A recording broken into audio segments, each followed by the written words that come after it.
karena memang kebutuhannya itu tidak sama teman-teman. Saya menganalisa jadi kebutuhannya itu tidak sama antara kambing, domba, dan sapi.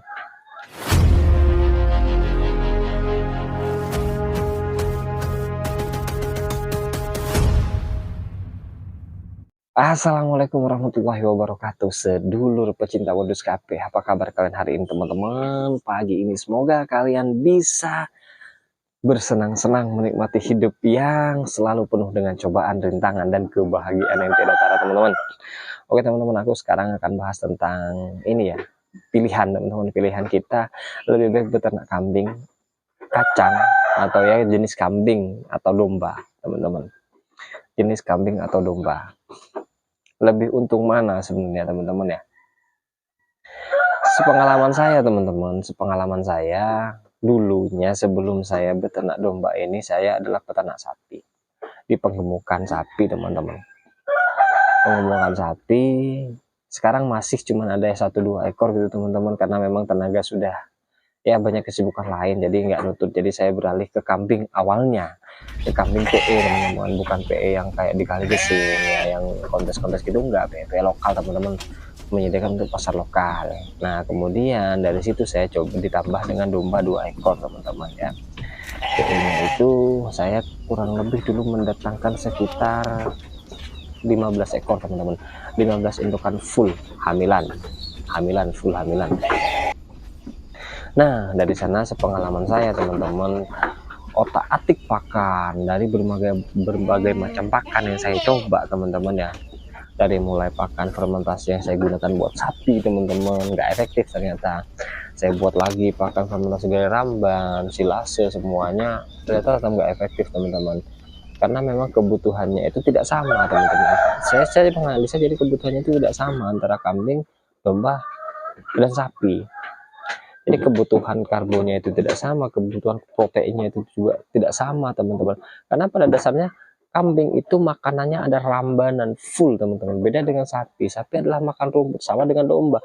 Domba kodratnya adalah memakan rumput yang ada di bawah, adapun rambanan yang dimakan itu hanya sedikit, tapi 80% itu makanannya adalah rumput liar. Kalau kambing 80% makanan itu adalah rambanan, karena mereka suka manjat-manjat teman-teman, mereka tinggi, bisa menjangkau rambanan yang agak tinggi. Dari sana saya mulai mengalami kebangkrutan teman-teman, karena kesalahan pakan sendiri tadi.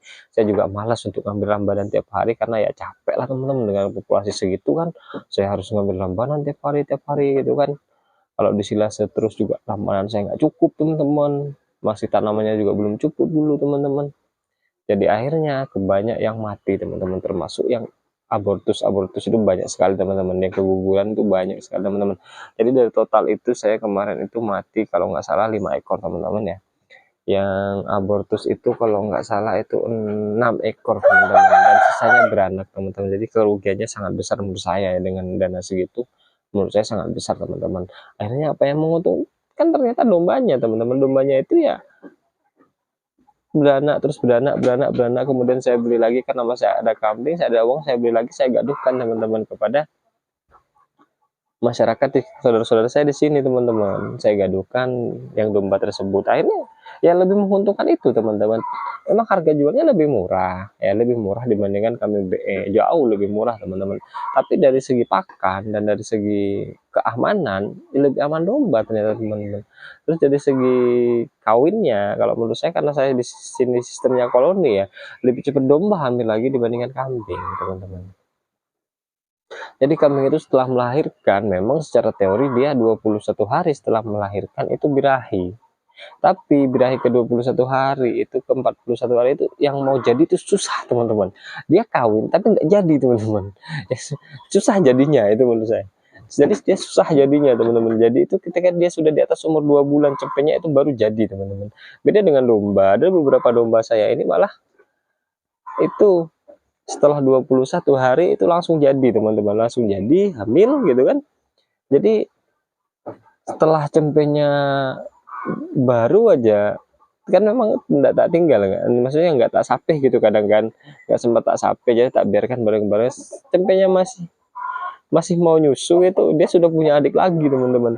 Jadi cempenya umur 5 bulan itu sudah besar teman-teman, sudah besar, sudah 5 bulan lebih lah, memang belum saya sapi, tapi kadang dia masih pengen nyusut tapi sudah nggak mau induknya, mungkin sakit ya. Induknya itu sudah mau melahirkan lagi, sudah pada bengkak semua gitu teman-teman.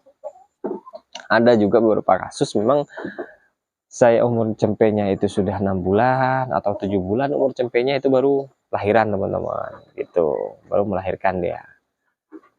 Jadi memang menurut saya sih lebih gampang teman-teman ya, memang harga jualnya kita lebih mudah, tapi dari segi waktu teman-teman, dari segi waktu tenaga itu lebih mudah di domba kalau menurut saya teman-teman.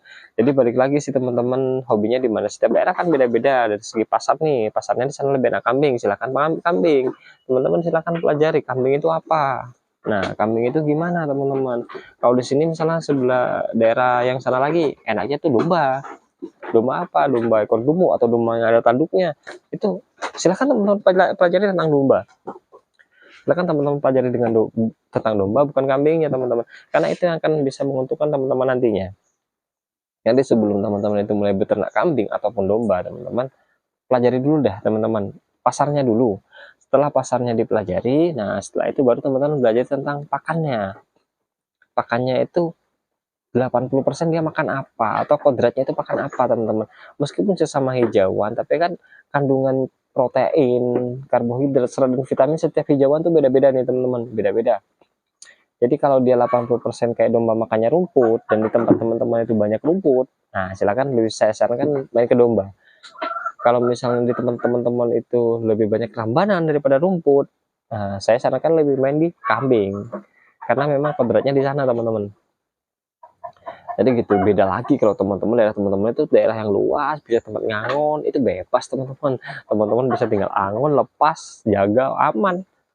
Tidak akan ada yang namanya kegagalan kalau di sana teman-teman, kecuali memang ada binatang buas lah seperti babi, anjing, atau serigala atau apa gitu yang bisa mengancam keselamatan ternak teman-teman, termasuk manusianya sendiri teman-teman, kadang-kadang bisa mengancam ternak teman-teman itu.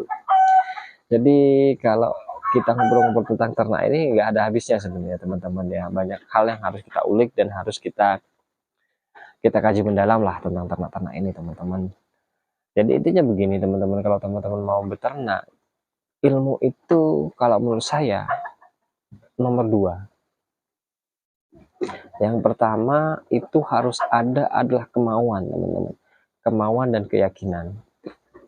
Teman-teman tidak punya ilmu beternak, teman-teman beli 1 ekor saja teman-teman, teman-teman kasih makan rumput, atau kalau kambing teman-teman kasih makan kambing itu rambanan, nggak akan kenapa-kenapa teman-teman, pasti untung teman-teman.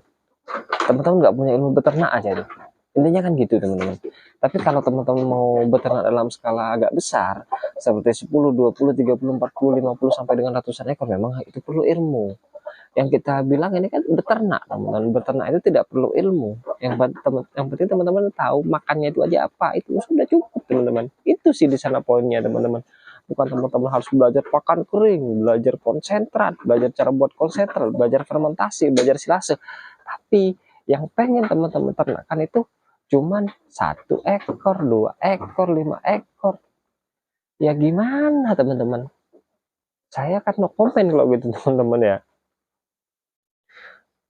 Oke, gitu aja teman-teman pesan dari saya, semoga sangat bermanfaat buat teman-teman. Sampai jumpa di video selanjutnya, jangan lupa like, komen, dan subscribe. See you next time.